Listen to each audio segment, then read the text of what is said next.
이번 시간은 상식, 일반 상식 중에 제1장 윤리, 환경, 철학에 대한 내용을 배워보도록 하겠습니다. 우리가 배우는 내용 하나하나가 어떠한 측면 내에서는 어떤 학자의 일생이 담긴 그런 철학적 내용도 포함되어 있죠. 우리가 보고자 하는 부분들은 핵심적인 내용이고 그 핵심적인 내용이 시험 문제에 출제되는 방향성을 갖기 때문에 그 내용에 대한 부분으로 학습을 진행하도록 하겠습니다. 첫 번째 박스가 책임 윤리인데 책임 윤리다라고 하는 것은 어떠한 윤리적인 행위가 있고 그 행위에 따른 동기가 있고 결과가 있어요. 책임 윤리라는 것은 도덕성, 즉 행위적인 의도라는 것을 평가하는 것이 아니라 행위에 따른 결과에 대해서도 책임이 있다라고 보는 그러한 윤리가 책임 윤리가 돼요. 그래서 첫 번째 오는표에서 이야기하는 바가 신념을 추구하는 과정에서 일어날 수 있는 모든 결과를 예상, 그 결과까지 감당하는 태도라고 보는 것이죠. 그리고 책임 윤리라는 개념은 막스 베버가 심정윤리, 즉 행위의 선한 의도가 중요하다라는 측면들과 대비하면서 처음 사용이 되었다라고 보고 있어요. 그 다음 두 번째 박스는 생태 중심주의인데 생태, 즉 우리가 흔히 이야기하는 생태계 가치예요. 그래서 뭐 식물일 수도, 동식물일 수도 있고 생명이 없는 무생물일 수도 있는 확장을 하는 개념이 바로 생태 중심주의의 근간이 되어주는데 레오폴트의 사상은 생태라는 부분들 중요하다. 그런데 생명이 있는 것, 즉 동식물 말고도 무생물도 중요하다라고 본 거예요. 그래서 레오폴트의 사상의 첫 번째 오는표, 대지윤리라는 개념을 제시하죠. 즉 도덕 공동체의 범위를 동식물과 물, 흙을 비롯해 대지까지 확대한 거예요. 근래의 현대 우리가 살고 있는 지금으로 치자면 환경을 보호해야 되는 이유라고 보시면 되겠죠. 그래서 윤리라는 부분들이 선한 의도를 가지고 또 그 행위의 결과를 가지고도 살펴볼 수 있고 그리고 생태적인 측면들로 접근할 수도 있다는 거예요. 두 번째 박스는 도덕적 실천과 봉사인데 도덕적 실천과 봉사의 기본 개념은 삶과 그 삶에서 나올 수 있는 행복이 되겠죠. 그리고 두 번째 오는표, 도덕적 실천 노력이라고 하게 되면 보편적 가치를 따라가려는 행동, 잘못을 한 일을 바로잡는 용기, 다른 사람들과 더불어 살아가는 노력, 이러한 개념들이 포함이 된다고 볼 수 있을 거예요. 내용 자체는 특별히 어렵지는 않죠.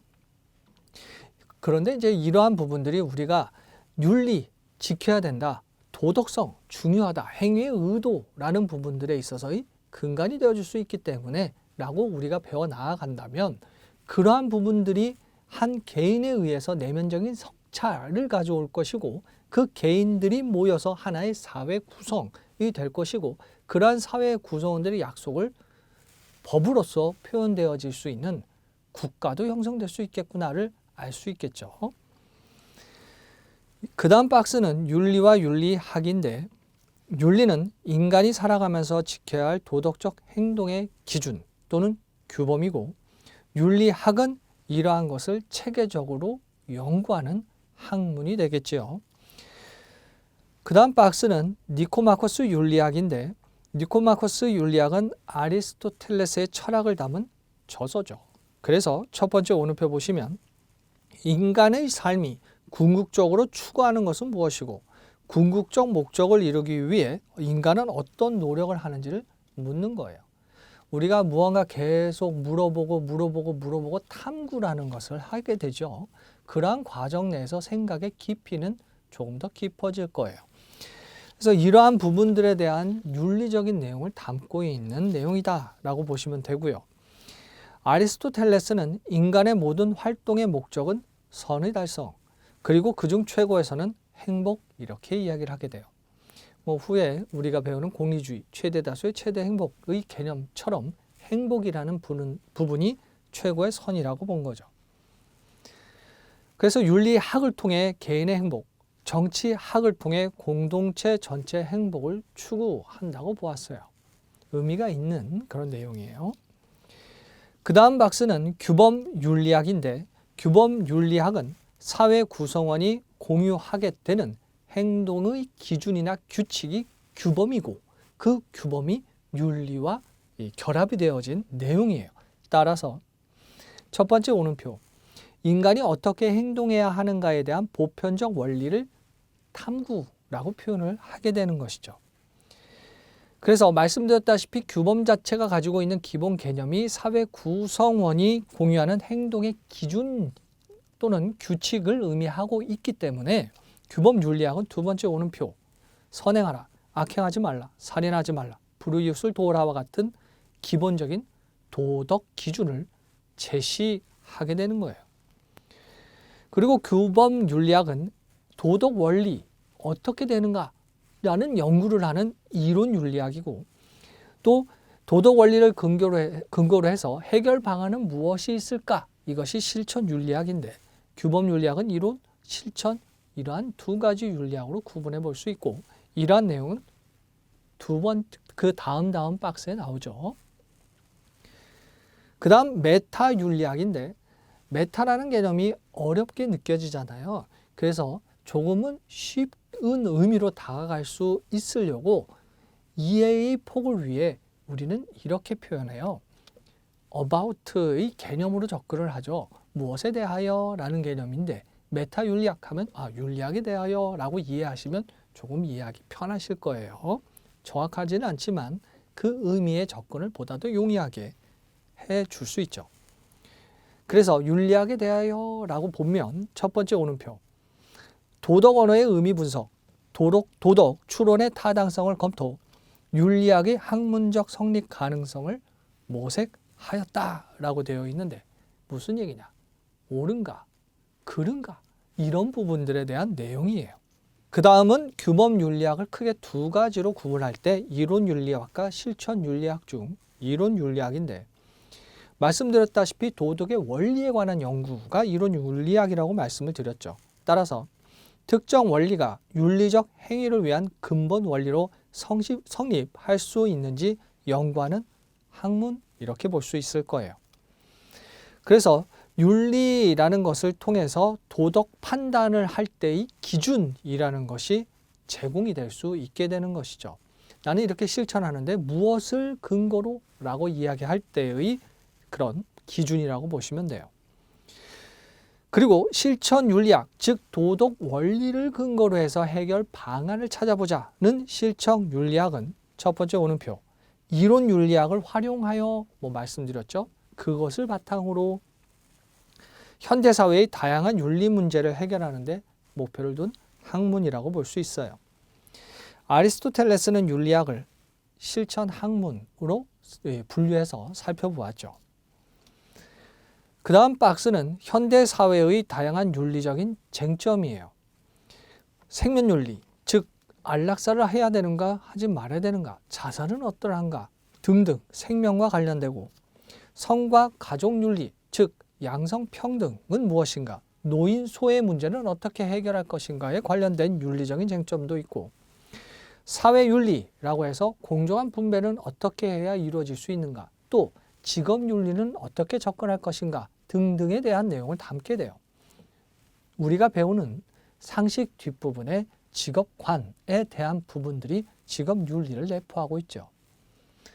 또한 과학기술과 정보윤리라고 해서 과학자의 사회적 책임이라든지 그 줄 끝부분쯤 사이버 공간에서의 표현 자유 허용 범위 같은 부분들이 포함이 돼요. 우리가 인터넷에 어떠한 것을 기록을 한다라고 했을 때 우리는 망각이라는 걸 하게 되죠.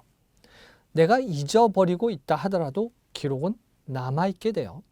그러한 기록들 중에 내가 가지고 생활을 하면서 변화되어지는 삶의 철학, 가치가 발생이 되어지게 된다면 수정을 할 수 있어야 되겠죠.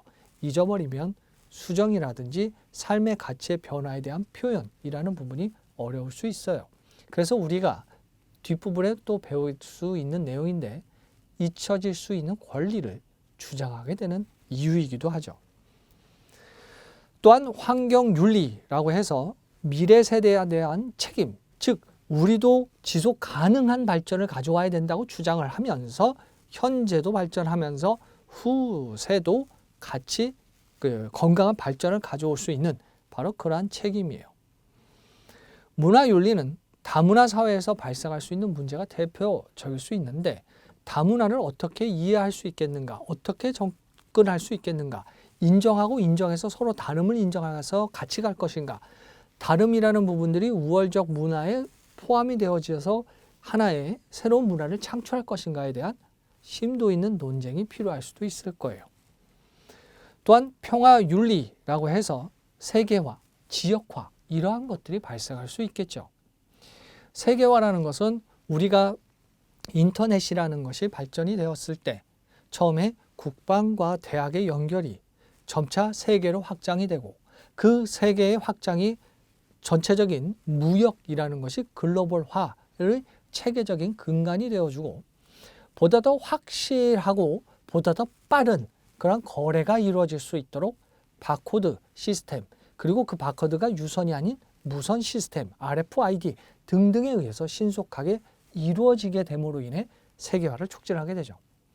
또한 앞서 문화적인 부분들이 말씀을 드렸었는데 어떠한 나라의 문화가 인터넷 공간에서 세계 각국에서 공유하게 된다면 영향을 받을 수도 있다라는 거예요. 그래서 정보의 우위라는 측면들이 영향력을 미칠 수 있는 지위라는 것을 가질 수도 있다라는 것이죠.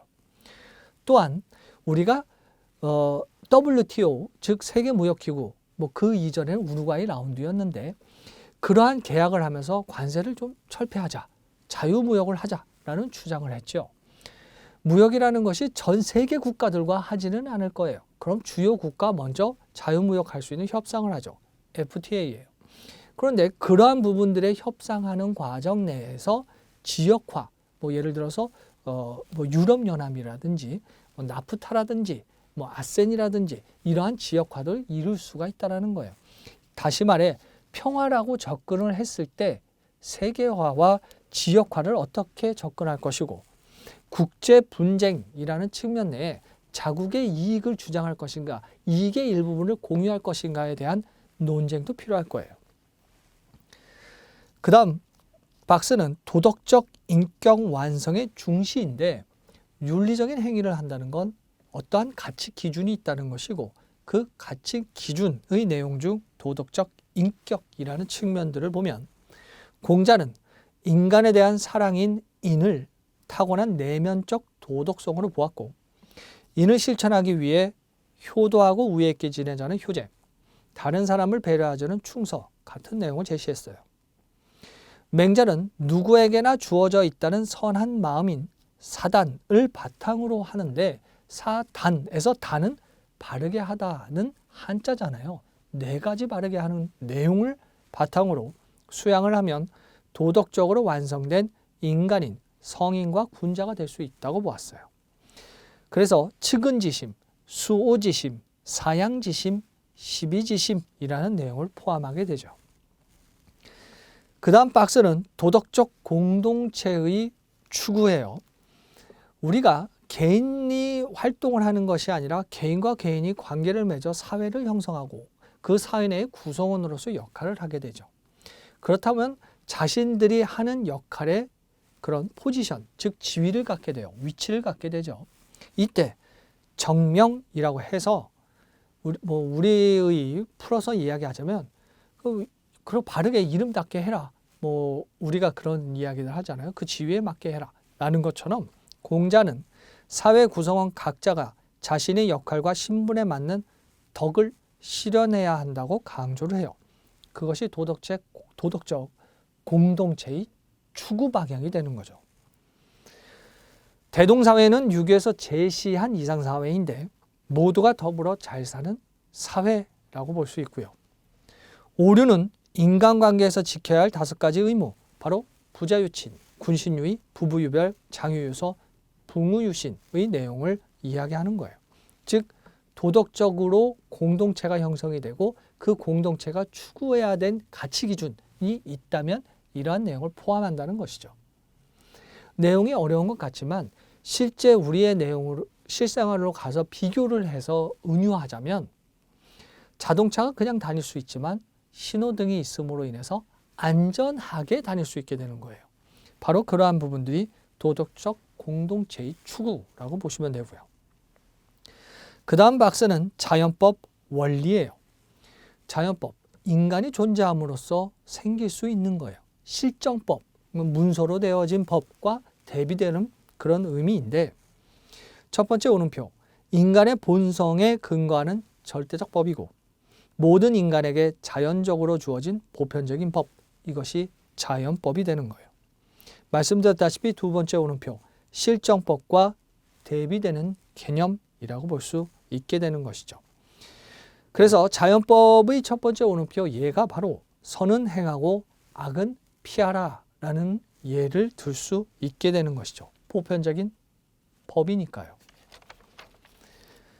그래서 이러한 부분들에 있어서 토마스 아퀴나스는 자연적 질서라는 의미로, 즉 인간이 본성적으로 지니는 자연적 성향으로 자기보존, 종족보존, 신과 사회에 대한 진리의 파악 같은 부분들로서 접근을 하기 위한 노력을 하죠.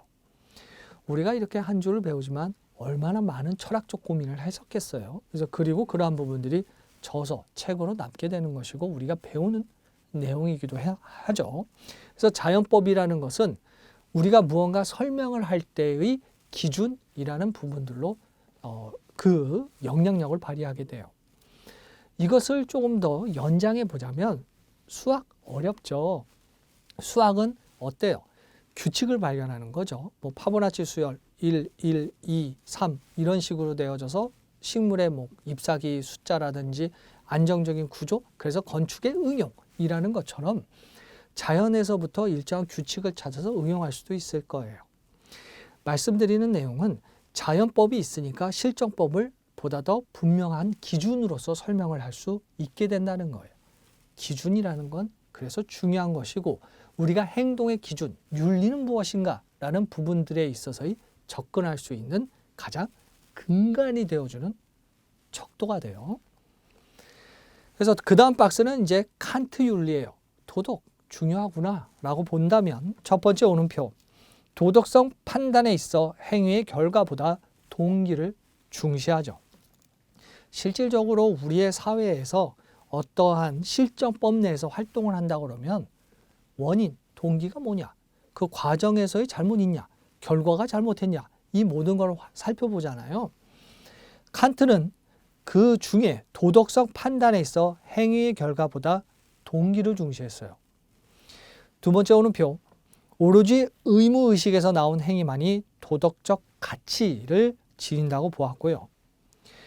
세 번째 오른표, 도덕 법칙이라고 해서 이성적이고 자율적인 인간은 보편적인 도덕 법칙을 의식할 수 있다라고 이야기를 해요. 보편적인 도덕 법칙이라는 부분들은 이성의 명령이라고 할 수 있는 그 다음 오른표, 정언 명령이라는 것을 가지게 되죠.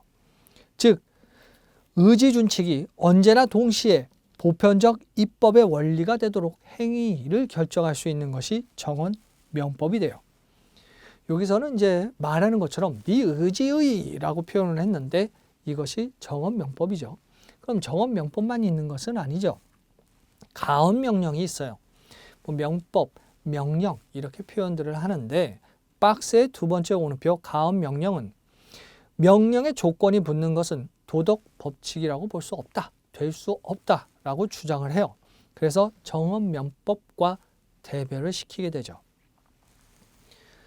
그 다음 박스는 칸트의 의무의식이에요. 즉 의무의식에서 나오는 행위가 도덕적 가치를 가질 수 있다라는 칸트의 윤리 두 번째 오른표를 근거로 의무의식은 즉 실천 이성은 우리 마음속에 있는 의무의식이라는 거예요. 따라서 의무의식에 따라 행동의 결과에 관계없이 규칙을 따라야 한다라고 주장을 하죠. 재미있는 건 그 해당 내용에 조금 더 연장이 되어지는 내용인데 의무라는 것은 결국 자기 입법이고 자기 입법에 의한 역량이기 때문에 자율적이다라는 특성도 물론 가져요. 근데 우리가 배우는 내용의 범위는 칸트의 윤리고 그 칸트가 가지고 있는 의무는 무엇인가라는 의식적 내용이니까 이 해당 내용을 숙지하시면 되겠죠. 그 다음 박스는 공리주의예요. 인간은 누구나 쾌락을 추구하고 고통을 피하려는 존재라고 보고 행위의 결과가 가져다주는 쾌락과 행복을 중요하게 봐요. 아주 재미있는 내용이죠. 우리가 무언가 연구를 한다라고 했을 때 A라는 것을 주장할 수 있을 거예요. 그럼 누군가는 B라는 것을 주장할 수 있겠죠.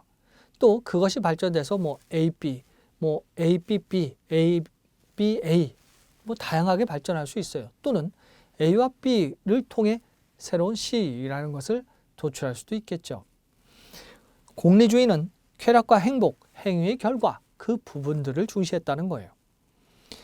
쾌락과 행복을 가져다 주는 행위는 옳은 행위이고 그렇지 않은 행위는 그릇된 행위다 라고 보았어요. 공리주의의 기본적인 관점은 유용성이 있는가의 추구라고 보는 거예요. 그래서 벤담은 두 번째 오는표에 최대 다수의 최대 행복이라는 개념이고 밀은 이러한 쾌락 중요하지만 그 양적인 측면들 뿐만 아니라 질적인 측면도 봐야 된다라는 것이고 감각적인 쾌락보다 정신적 쾌락이 우위에 있다라고 주장을 하게 되어 발전을 해 나가는 것이죠. 그 다음 박스는 덕윤리예요. 도덕적 윤리적 이상 실현을 위한 사려 깊고 인간적인 성품이라는 것이 덕이잖아요. 지금 말씀드린 건 사전적 의미예요. 즉 덕윤리란 첫 번째 오는표 윤리적이고 연리적으로 옳고 선한 결정을 하려면 유덕한 품성을 길러야 하고 옳고 선한 행위를 습관화하여 자신의 행위로 내면화해야 하는 것, 그것이 덕윤리라는 개념을 갖게 되는 것이죠. 또한 두 번째 오는표 공동체와 분리된 개인이 아니라 공동체 구성원으로서의 인간 삶에 관심을 갖는 것이 덕윤리예요. 그리고 네 번째 오는표 아주 재미있는 내용이 나오죠. 덕윤리가 내리는 도덕 판단은 사전적 의미가 도덕적 이상 실현을 위한 사려 깊은 인간적인 성품이라는 것이기 때문에 도덕 판단은 구체적이고 맥락적 사고를 반영하게 된다고 보는 거예요. 그 다음 박스는 도덕적 탐구인데 도덕 중요하고 그것을 성찰하는 거 중요하잖아요. 탐구예요. 즉 도덕적 사고를 통해 도덕적 의미를 새롭게 구성하려는 지적 활동이 도덕적 탐구가 되고요. 세 번째 오는표 윤리적 딜레마를 활용한 도덕적 추론으로 이루어질 수 있는데 윤리적 딜레마가 뭐예요? A인가 B인가 이러한 상황이 딜레마잖아요. 즉 내가 형편이 넉넉치 못하는데 무언가를 해야 하는가 말아야 되는가 이러한 두 부분의 딜레마에 빠질 수가 있을 거예요. 도덕적 추론이라는 부분들은 바로 이러한 딜레마를 통해서 행위의 도덕성을 추론하면서 그거에 따른 그 반대도 같이 고려하는 이것이 도덕적 추론이죠. 그래서 그 다음 박스가 도덕적 추론이 되는 거예요.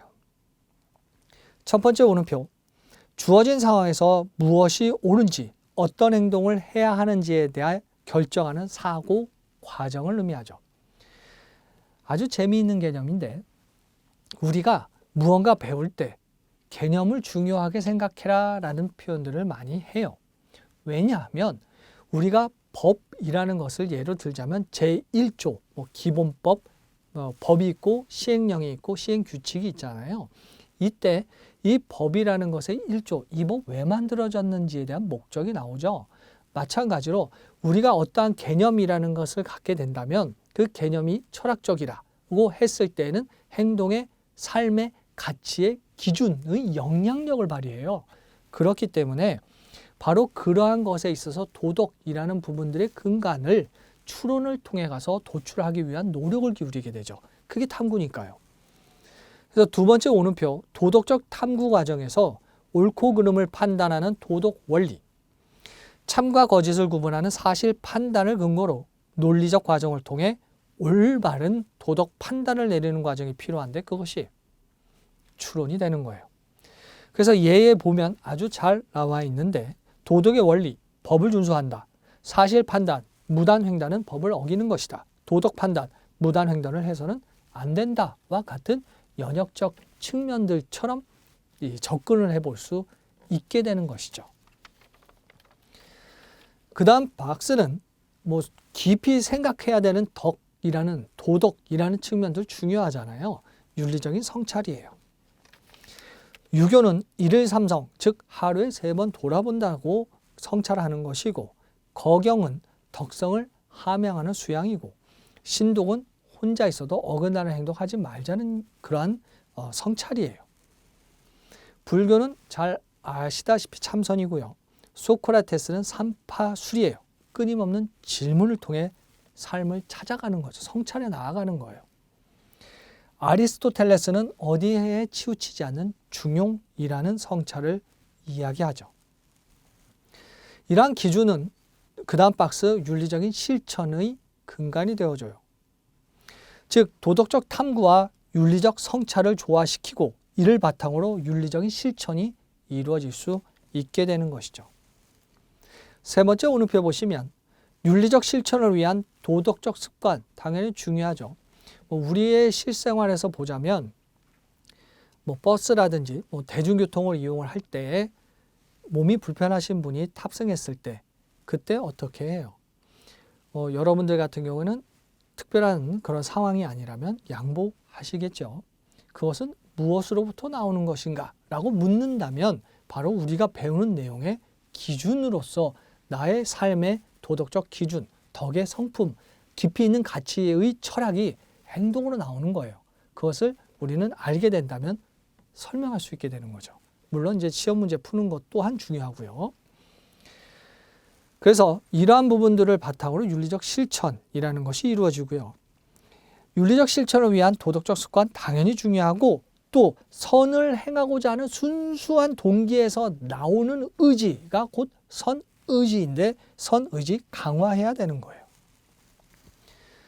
그 다음 윤리에 있어서 생식 보조술의 윤리적 쟁점, 뇌사의 윤리적 쟁점이라는 것으로 또 윤리의 접근을 좀 확장해서 살펴볼 수 있는데 인공임신 유도 방법 중 하나가 생식 보조술이라고 볼 수 있어요.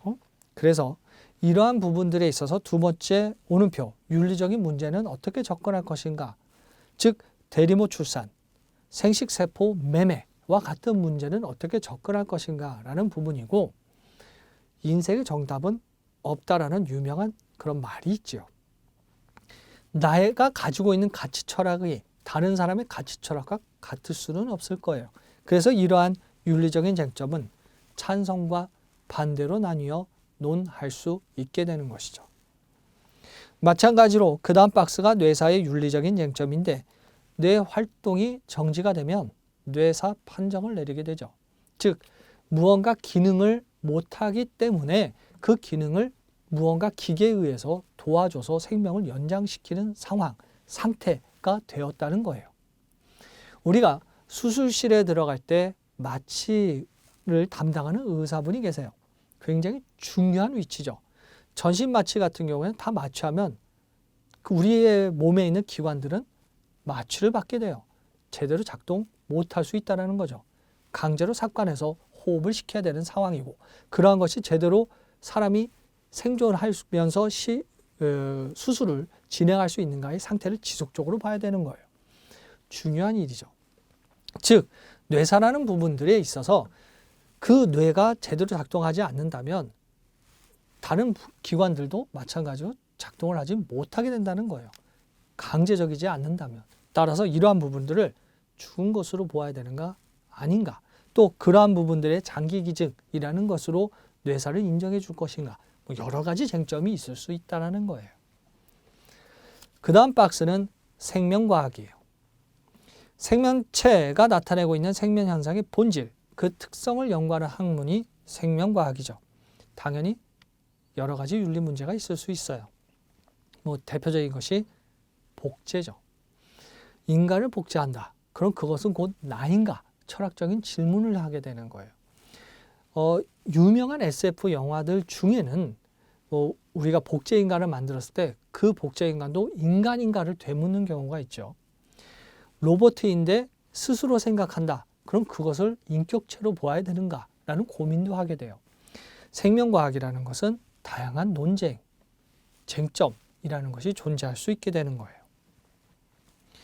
그 다음 박스는 유전자 치료인데 생식을 위해 분화된 세포는 생식세포라고 그러고 그 생식세포를 제외하면 체세포라고 이야기하죠. 즉 유전자 치료는 생명공학 기술을 이용 특정 동식물의 유용한 유전자를 다른 동식물에 삽입, 유전자 기능을 바로잡거나 유전자 자체를 바꾸는 치료법이라고 볼 수 있어요. 당연히 찬반이 있겠죠. 치료 그 자체 중요하다. 치료 이후에 후대에 어떤 영향이 있을지 모른다. 등등 다양한 쟁점이 있을 수 있어요. 그 다음 박스는 동물 실험이에요. 동물 실험은 살아있는 동물을 대상으로 수행하는 실험이라는 것은 다 익히 알고 있어요.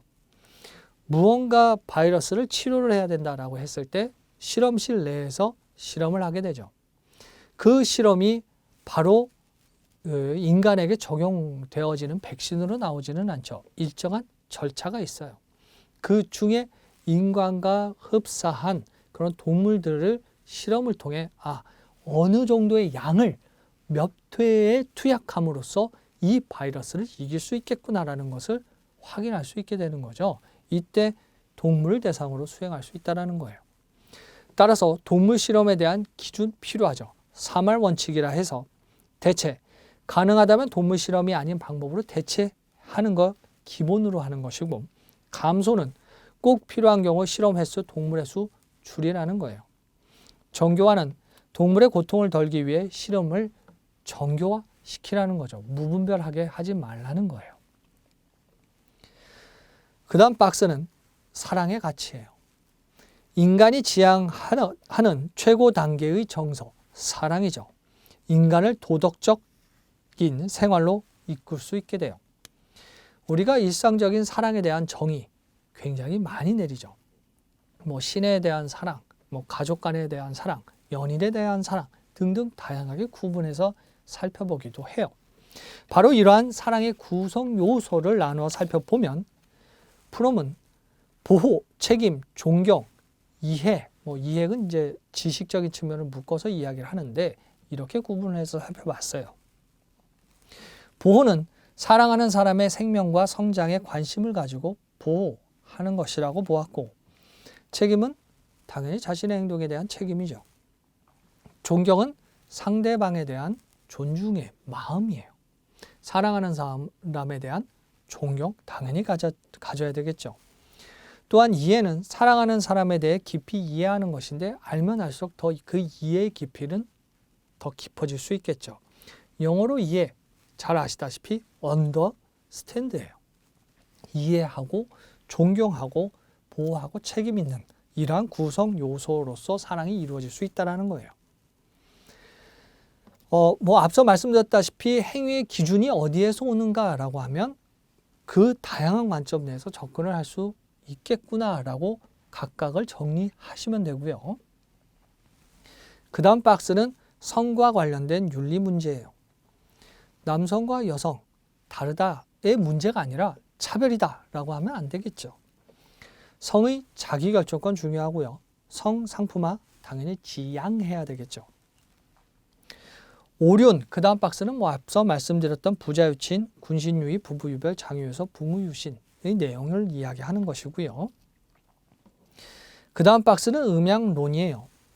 두 번째 오른표 보시면 음양론에 대한 핵심이 잘 나와 있죠. 음과 양은 상호 의존적, 보완적 관계로 남녀는 서로 결합, 조화를 이룰 때 비로소 완전한 존재, 우리가 흔히 이야기하는 가족과 같은 존재가 될 수 있는 거예요. 그래서 그 다음 박스가 가족의 가치라는 부분들로 나오게 되는 것이죠. 정서적인 안정은 인간은 가족 간의 사랑과 이해 속에서 정서적 안정을 느낄 수 있게 돼요. 나를 이해해주는, 나를 사랑해주는 그러한 공동체니까요. 사회화와 인격 형성이 가족으로부터 이루어질 수 있죠. 즉 사회생활에 필요한 규칙이나 예절을 배울 수 있게 돼요. 부모들이 자식에게 무엇을 하지 말라라는 이야기를 하는 이유는 그 행위가 옳고 그른가 혹은 좀 더 나은 것은 있지 않은가를 근간으로 이야기를 해주는 거죠. 설명을 해주고 하지 말라와 그냥 하지 말라 이런 부분들에 있어서 자식의 사고는 조금 다른 발전을 가져올 수도 있을 거예요. 가족은 이러한 규칙이나 예절을 배울 수 있는 그러한 집단이 되는 거예요. 또한 이를 토대로 건강한 사회의 토대를 역할을 해주게 되겠죠. 왜냐하면 가족은 사회를 이루는 최소 집단이라고 볼 수 있으니까요. 따라서 그 다음 박스, 바람직한 가족 윤리는 무엇인가를 살펴볼 필요성이 있게 되는데, 전통사회는 부자유친, 부자지효의 윤리를 강조했고요. 부모 자녀는 첫 번째 오른표, 부모는 자녀를 사랑하는 자애, 자녀는 부모에게 효도, 이러한 실천이 필요하다는 거예요. 형제자매는 당연히 우애가 있어야 되겠죠. 그 다음 박스, 동양의 직업관과 그 다음 박스, 서양의 직업관이 있게 되는데, 직업관은 굉장히 중요한 나의 사회적인 하나의 활동 부분이 되죠. 분야가 돼요. 동양에서의 공자는 앞서 우리가 말씀드렸던 정명사상, 그리고 맹자는 대인의 일과 소인의 일을 구별해서 사회적 분업과 직업 간의 상호 보완성을 강조하게 돼요. 아주 재미있죠. 직업이라는 게 서로 일하는 것이 있고 이것이 상호 보완적이다라는 의미를 갖게 되는데, 자본주의 산업사회에서 생산량이 공급과 수요를 비교했을 때 수요가 더 크니까 더 공급을 많이 하려고 할 거 아니에요? 그럼 어떻게 하면 될까? 그래서 등장한 많은 생산량 가져올 수 있는 분업, 그리고 그 분업의 과학화, 표준화 이런 것들을 연구하게 되잖아요. 이때 맹자, 동양의 직업관은 직업 간의 상호 보완성을 강조했다는 거예요. 순자는 적성과 능력에 따라 직분을 분담하는 예에 따르고 이를 성실히 수행하라고 보았고요. 장인정신이라고 해서 자신의 일에 긍지를 가지고 전념하거나 한 가지 기술에 정통하려고 노력을 할 때 우리는 장인정신이라는 표현을 쓰게 되죠. 동양의 직업관이에요. 그리고 서양의 직업관, 플라톤은 통치자, 수호자, 생산자, 계급이 각자 고유 기능에 따라 자신의 직분을 충실히 수행해라고 보았고, 직업을 통해 자신의 고유한 기능을 발휘하는 것이 덕을 실현하는 것이라고 보았어요. 중세 그리스도교 같은 경우에는 죄를 지어서 세상으로 나오게 되는 과정 내에서 죄를 지었기 때문에 내가 그동안 그냥 주었던 자연의 소산물을 너가 직접 노력해야 된다라고 이야기를 하죠. 그러니까 노동은 원죄에 대한 속죄의 의미이고 신이 부과한 것이기 때문에 속죄의 차원에서 노동을 해야 된다고 본 거예요. 칼백은 직업은 신의 거룩한 무릎, 즉 소명이므로 근면하고 성실하게 직업에 임해야 한다. 즉 달란트가 있다라고 이야기한 거예요. 마르크스는 인간은 노동을 통해 자아 실현을 할 수 있으나 자본주의 체제에서의 분업화된 노동은 분업화됐기 때문에 인간 소외 현상을 심화시킬 수 있다고 보았죠. 이러한 부분들이 서양의 직업관이라고 볼 수 있어요. 그 다음 박스는 행복한 직업의 조건인데, 부나 명예, 권력 같은 외재적 가치가 아닌 그 일 자체가 목적이 되는 등 바람직한 직업관을 가짐으로 인해서 행복한이라는 단어, 형용사가 직업과 붙을 수 있게 되는 거예요. 아무리 직업이 내가 꿈꿔왔던 이상적인 직업이고 그로 인해 풍요롭다고 하더라도 그렇지 못하게 된다면 행복과는 거리가 있을 수 있게 되겠죠. 그 다음 마지막 박스로 직업 윤리의 내용인데, 말씀드렸다시피 우리가 어떤 행위라는 것을 결정을 할 때 윤리라는 것이 있고 그 윤리의 근간이 되어주는 도덕적인 측면들, 그리고 우리가 추구하고자 하는 이상들 어떻게 접근할 것인가 라는 부분들과 그러한 윤리가 다양한 분야에서 어떠한 쟁점적인 요소로 작용할 것인지를 살펴보았고, 그리고 그러한 부분들이 직업이라는 부분들로 확장이 되었을 때 직업윤리예요. 직업윤리는 직업생활에서 자신이 맡은 일에 대해 지켜야 하는 행동기준과 규범을 말해요.